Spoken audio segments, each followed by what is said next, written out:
Si on vous proposait un poste de ministre de la Justice, vous l'accepteriez?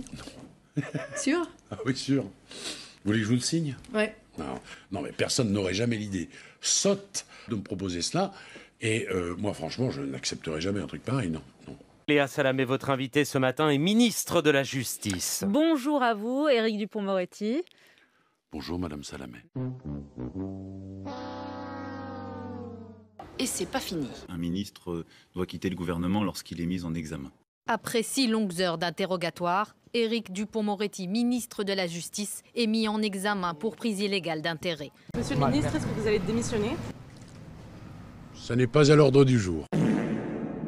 Dans cette vidéo, nous allons analyser de manière critique Éric Dupond-Moretti, un homme autrefois respecté en tant qu'avocat de renom, mais qui, pour des raisons que nous allons explorer, a vu son image se ternir depuis son entrée en politique. Éric Dupond-Moretti est un personnage qui suscite des réactions fortes, tant pour ses succès passés que pour ses choix récents. Ancien ténor du barreau, il est admiré pour son talent exceptionnel à défendre ses clients, souvent issus des classes populaires, et pour sa capacité à remettre en question les dysfonctionnements du système judiciaire français. Il a incarné pour beaucoup une figure de la justice qui n'hésitait pas à se battre pour ceux que la société avait oubliés. Cependant, tout a changé lorsqu'il a accepté de devenir ministre de la Justice dans le gouvernement d'Emmanuel Macron. Ce choix, loin de renforcer son aura de défenseur du peuple, a conduit à une perception de plus en plus négative de sa personne. Pourquoi ? Parce que ce qui semblait être un acte de service public a rapidement été perçu comme un acte de trahison de ses valeurs. On peut légitimement se demander ce qui a poussé un homme comme Dupond-Moretti, qui avait déjà une carrière bien établie, à se lancer en politique et surtout à rejoindre un gouvernement dont les orientations politiques sont souvent critiquées pour leur éloignement des préoccupations populaires. Certains pourraient dire que c'est l'appât du pouvoir, l'attrait d'un poste prestigieux ou encore l'ambition de laisser une marque dans l'histoire, mais à quel prix? Il est difficile de ne pas voir dans cette décision une forme d'opportunisme. En rejoignant la Macronie, Dupond-Moretti a non seulement renié une grande partie de ce qu'il avait défendu en tant qu'avocat, mais il a aussi rejoint un camp souvent accusé de privilégier les élites au détriment des classes populaires. Ce choix pose la question de savoir s'il s'agit vraiment d'une volonté sincère de réformer le système de l'intérieur ou simplement d'une soif de reconnaissance et d'une recherche de sécurité matérielle. Il ne faut pas non plus oublier que l'argent et le pouvoir ont un pouvoir de séduction immense lorsqu'on passe du rôle d'avocat engagé à celui de ministre de la Justice. Avec tout ce que cela implique en termes de responsabilité, de prestige et d'influence, il est facile de perdre de vue les valeurs qui nous guidaient autrefois. Le poste de ministre offre des avantages matériels et symboliques considérables, mais il impose aussi des choix qui peuvent être en contradiction avec les principes qu'on a défendus par le passé.